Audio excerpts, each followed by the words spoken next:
Sinungaling ka! How could you have been with Cesar when he was with me? What?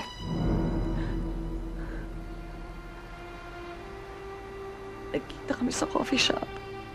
Sinabi niya sa akin na kasama mo si Marge. Sarah, he was with me. No! Kasama ko siya! Sarah, alam ko malaking pagkukulang ko sa inyo ni Angela. Gusto kong punan yun.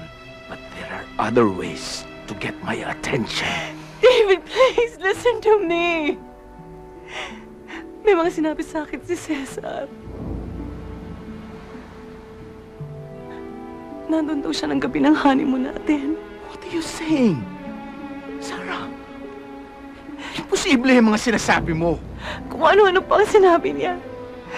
David, I don't know what to think anymore. Gulong-gulong isip ko. I'm so confused. You've been drinking too much.